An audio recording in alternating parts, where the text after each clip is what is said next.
We just got the first official Scream 7 trailer. It's already set the fandom on fire. Ghostface is back, Sydney is back, and the central question everyone's asking is the same. Who's wearing the mask this time? Today we're doing a scene-by-scene breakdown of the trailer, cataloging every clue, every frame that might point to the killer's identity, and we'll follow the facts through to the most likely suspects. Sydney is in the crosshairs again. The way the camera lingers on her face and the score leans on the original franchise motifs telegraphs this is a direct continuation of themes, protecting family, legacy, and the meta horror traps the series loves. We get clear shots of Sydney's daughter, played by Isabel May, and someone talking about Ghostface targeting the younger generation. The framing strongly suggests that Tatum is a central victim or focus, which pushes motive possibilities toward people who'd either want to hurt Sydney through her child, or people from a younger cast circle with grievances. We see quick glimpses of Gale and other returning characters. Their presence means the film is explicitly leaning on franchise continuity, so suspect motives could be revenge rooted in old events, or someone manipulating the original narrative. Scream's franchise rules are important. Killers are almost never random. They have personal motivations, revenge, attention, reclaiming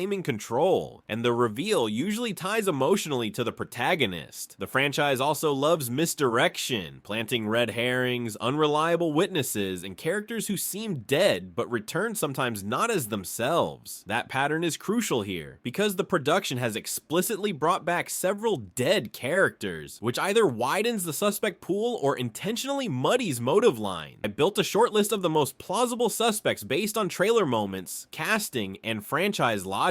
I'll rank them from most to least likely, explaining the evidence and counter evidence for each. Number 1, someone close to Tatum. The trailer's focus on Sydney's daughter makes a strong case the killer is from the younger cast, someone with school ties, social media grudges, or a veiled connection to earlier victims. Modern Scream films have played with influencer and attention culture motives. A scorned friend or someone who blames Sydney's family for a public humiliation fits the trailer beats. Counter: if it's purely a young revenge angle, the filmmakers risk repeating the same motive, but given Kevin Williamson's involvement and his tendency to tie personal trauma to meta commentary, this remains a leading candidate. Number 2, a returning character avenging the past. Matthew Lillard as Stu and Scott Foley as Roman Bridger are reportedly involved in some capacity. If either is connected to the new Ghostface identity or their legacies are being exploited, the film could be resurrecting past killers as text or influence, maybe a copycat who worships former Ghostfaces, or a surviving accomplice working under a new mask. Franchise precedent: Scream has used dead characters' myths as motive before. Counter: both Stu and Roman were killed. Bringing them back in full is tricky, but the production could use flashbacks, revealed archival motives, or even characters impersonating them. Number 3, a family member or a possible spouse twist. Joel McHale is cast as Sydney's husband. Domestic betrayal is a common slasher device. The twist that someone in the family circle is orchestrating the terror. If the killer wants to dismantle Sydney's life, having someone very close involved is classic. Casting doesn't mean guilt. McHale's role could be protective, but the presence of a spouse character increases the tension and opens up obvious someone close's lying possibilities. Number 4, a vengeful original era ally. The trailer's tone suggests homage and obsession. Scream's meta angle often spawns copycats who idolize earlier killers. A small group of fans or survivors twisted by trauma could be running these attacks, using knowledge of old cases to stay ahead.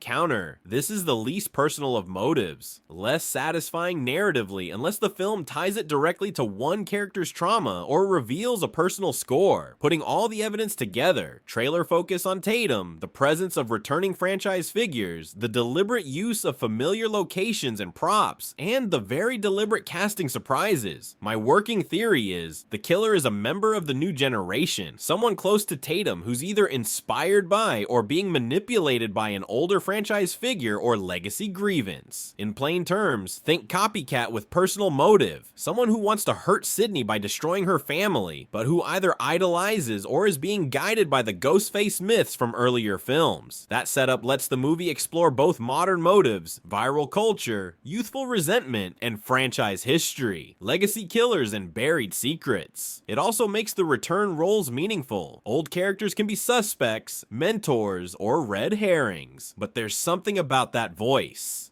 That last line in the Scream 7 trailer, the one that slithers through the static, it's playful, it's unhinged, and to longtime fans, it's familiar, because that voice, that drawl that dances between charm and chaos, sounds exactly like him, Matthew Lillard, aka Stu Macher, the ghost of Woodsboro's first true maniac. Now, officially, Stu died back in 1996. A television dropped on his face. End of story. But horror history loves the almost dead. And the news that Matthew Lillard is back for Scream 7 has cracked the door wide open. Was that just nostalgia casting? Or are they finally bringing him home? Because if you listen closely, not with your ears, but with memory, the trailer feels like Stu's handwriting scrawled all over it. Every taunting phone call, every tilted camera angle that mirrors his mania, every chuckle that lingers a fraction too long. It's not just a line, it's a signature, and Scream 7 knows exactly what it's doing. So how could Stu return? There are a few terrifyingly plausible paths. Narrator, slow build, investigative tone. Maybe Stu survived, hidden away, scarred, forgotten by the world. A relic of Woodsboro, biding his time. 30 years of silence, waiting for a reason to wear the mask again. That laugh in the trailer, it isn't excitement, it's a promise. A homecoming. Or maybe it's something darker. Someone using his voice. A new Ghostface, obsessed with the legend of Stu Macher, digitally recreating his tone, his inflection, his madness. A killer born not out of grief, but out of fandom. Someone so obsessed they turned the myth into their own identity. And maybe, just maybe, it's both. The real Stu manipulating a new generation from the shadows, his voice echoing through phones, recordings, and screens. The perfect marriage of the old and the new. The birth of a cult, the rebirth of a killer. When Matthew Lillard was asked about his return, he said he was nervous. And you can hear it, the tension, the thrill of returning to a role that never really died. If that final whisper is him, then Scream 7 isn't just a sequel. It's a resurrection, a confrontation between past and present, between memory and myth. So maybe the mask this time doesn't just hide a face. Maybe it hides a ghost. Maybe Stu Macher never left, and his laughter has just been waiting for the right trailer to remind us. So now, we're left with the question that's been haunting this fandom since the trailer dropped. Who's really under the mask? Is it someone new? Someone born from the ashes of Woodsboro's bloody legacy? A fresh face, carrying old grudges? Because when you look closely, every Scream movie has always tied the new generation to the past. It's never random, never meaningless, and maybe, just maybe,